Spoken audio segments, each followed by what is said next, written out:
Courage தான் எல்லாத்துக்குமே ஒரு பவர். அப்படிப்பட்ட அந்த பவர் எதிலிருந்து ஆரம்பிக்கிறது தெரியுமா? நம்மள அண்டர் எஸ்டிமேட் பண்ற நேரத்துல, நம்மள ஒரு ஏளனமா பாக்குற நேரத்துல, நம்ம யாருன்னு ப்ரூவ் பண்ணி காட்டணும்னு ஒண்ணு தோணும். நம்ம யாருன்னு காட்டணும்னு ஒரு உத்வேகம் ஒண்ணு வரும். அப்படி ப்ரூவ் பண்ற அந்த பாயிண்ட் எதுல இருந்து ஸ்டார்ட் ஆகுது தெரியுமா? எந்த விஷயத்துல நம்மள கிண்டலும் கேலியுமா பேசுறாங்களோ அதே விஷயத்தை வச்சு நம்ம அது ஒரு பாசிட்டிவா மாத்துறதுன்னு ஒண்ணு இருக்குல்ல, மாத்துறதுன்னு ஒன்று இருக்குல்ல, அங்கிருந்துதான் அந்த பவரே ஸ்டார்ட் ஆகும்.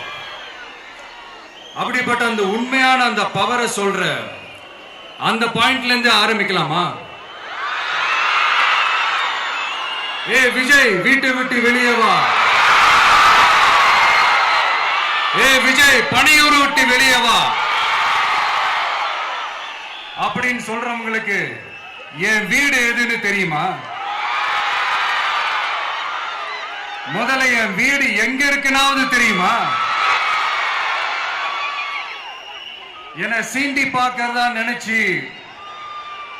கிண்டலும் கேலியுமா பேசுறவங்களுக்கு நான் சொல்றேன், இந்த தமிழ்நாடு தமிழ்நாடுன்னு சொல்றாங்களே, அது மத்தவங்களுக்கு வேணா ஸ்டேட்டா இருக்கலாம். ஆனா என்ன பொறுத்த வரைக்கும் என் தாய் நாடான தமிழ்நாடு தான் என் வீடு.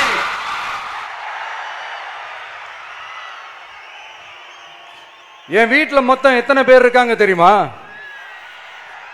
8 கோடி பேர் இருக்காங்க. ஒட்டுமொத்த தமிழ்நாட்டு மக்களும் என் வீட்டு மக்கள், என் குடும்பம், என் உறவு, என் சொந்தம்.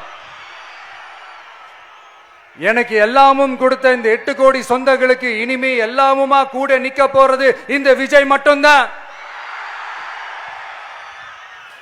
தமிழ்நாட்டோட முதல் படை வீரனா, தமிழ்நாட்டோட முதல் பாதுகாவலனா அவங்க கூடவே நிக்கணும்ன்றதுதான் என்னுடைய குறிக்கோள். இன்னைக்கு இந்த விஜய், உங்க விஜய் உங்ககிட்ட ஓட்டு கேட்டு மட்டுமே வரல, உங்ககிட்ட நீதி கேட்டும் வந்திருக்கிற.